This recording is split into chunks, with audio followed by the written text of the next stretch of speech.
Right, hi all. Yep, so I've got a problem with this. So it's the first time I've used this car. I've just done all the work on it, you know, to get it up and running. So took it out down the park today to have a look at it, and obviously just to sort of see if it actually works or not. And yeah, developed a sort of a problem basically, almost straight away. What I'm finding is it slips. So if I demonstrate, so if I hold it here, I know you should obviously normally do this, but you hold it here.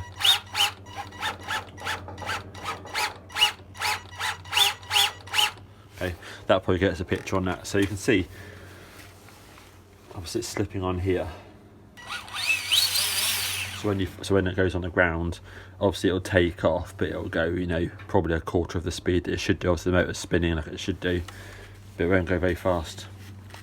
So it doesn't have a normal, what I would call traditional Schumacher slipper clutch in there, which has, you know, a spring and a plate which you tighten up to adjust the tension. That's what it is on my Cougar 2000. So just to sort of show you what it's got here.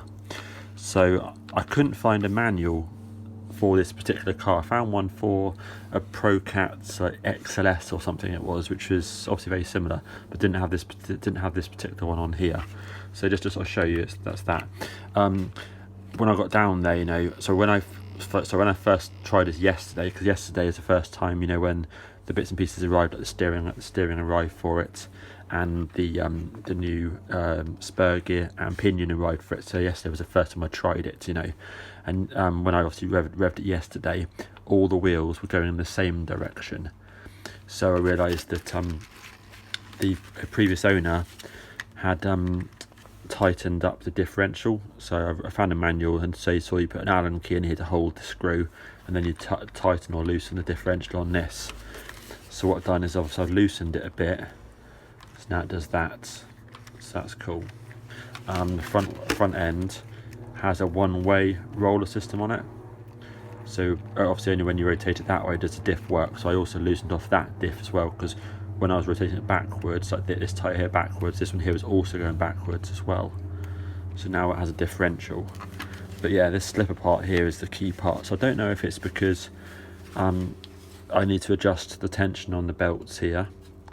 So when I took off this centre case here, I did adjust these to make those two belts even, and had the 2mm drop per the manual. When you sort of press it, it's meant to sort of go in about 2mm, it said in the manual. So I did do that.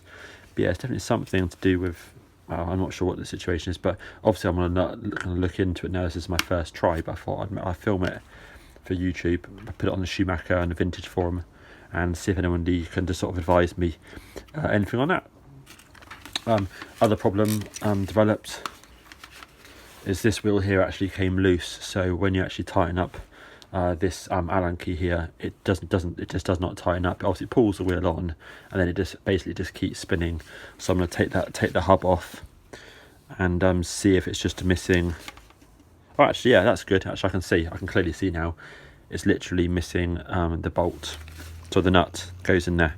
Oh, so that's good. Okay, so I can potentially pop that shaft out there. I've seen the technique for that. I've got the tool for that, and or even just probably might be better feed the nuts in there. Okay, that's fine. So that's sorted that one there out. So that's good. Put the cable tie on the front. I haven't got any bands, but I put the cable tie on. I've adjusted here as well to get the belt dead center. So that's cool. So the steering works really nicely. And that's a Schumacher ProCat item that I purchased. So yeah, I think that's really good. So yeah, and say the motor's unknown, so I've just cleaned the motor, that's all. So I physically cleaned it inside. And otherwise it's just a motor I've had for a billion years I've never used. So I just soldered on some wires and stuff last night and put it in. But yeah, if somebody can assist me on why it's slipping so much, that would be excellent. And I will say actually as well that there's if you can see through the top there, you've got you know, a sort of rod or something going through there, and then potentially, I'm guessing, coming out that side. So I'm guessing that holds onto there. So maybe it's just the two, maybe it's just the two belts are too loose, you know. And obviously it's the first time I've used it is literally a minute ago. Cool, there we go, thank you very much.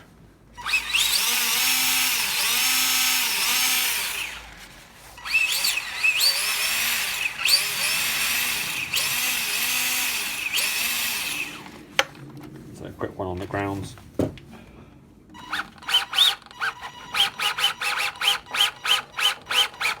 Okay, I won't do any more of that, just wanted to demonstrate that's all. Okay, thanks a lot. Cheers, all the best.